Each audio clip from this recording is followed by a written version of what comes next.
très heureux donc, dans le cadre donc, du label européen des langues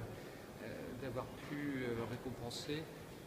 un projet concernant la langue des signes, mais surtout un projet concernant la capacité donc, à pouvoir échanger. Je rappelle que le label européen des langues donc, qui est fête son 12e anniversaire est là donc, pour permettre non seulement de récompenser des innovations pédagogiques, mais aussi de pouvoir mettre en avant cet idéal donc, autour de la langue qui est celle de l'échange, à un moment un peu crucial. Nous avons beaucoup besoin d'outils de lien et non donc d'outils de séparation. Secrétaire général du consortium, l'accès au consortium universitaire, post-bac, mais aussi formation continue adulte. Donc je représente toute une équipe d'enseignants, de formateurs sourds et entendants, toujours des équipes mixtes, qui ont travaillé évidemment depuis plusieurs années. Alors rapidement, si vous voulez, l'éducation nationale en 2005 s'est saisie de la loi évidemment du 11 février, donc on va fêter les 10 ans cette année, qui a positionné la langue des signes comme langue française à part entière. À partir de là, naturellement, il fallait en développer l'enseignement comme les autres disciplines. Donc le ministère de l'Éducation nationale, où je travaillais à l'époque à part entière dans l'équipe des langues vivantes, l'inspection générale,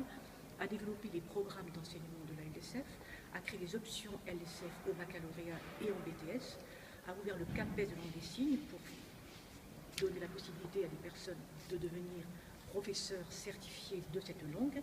et bien d'autres travaux, dont aussi le DCL-LSF, diplôme de compétences en langue des signes.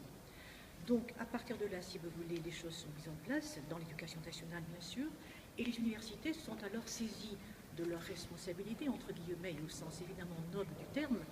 se rendant compte des difficultés qu'elles rencontraient pour mettre en place des enseignements accessibles à ces jeunes sourds, étudiants sourds, pour des raisons budgétaires, des raisons institutionnelles, des raisons, bref, nombreuses. D'où l'idée est venue, pour aller très vite, de créer un consortium national qui permette de créer des formations en ligne, à distance. On retrouve le I du e-learning, bien sûr, apprentissage à distance, et dont nous avons fédéré à l'initiative de 3 universités françaises, l'université Blaise Pascal à Clermont-Ferrand, l'université de Strasbourg et l'université Paris 4 Sorbonne.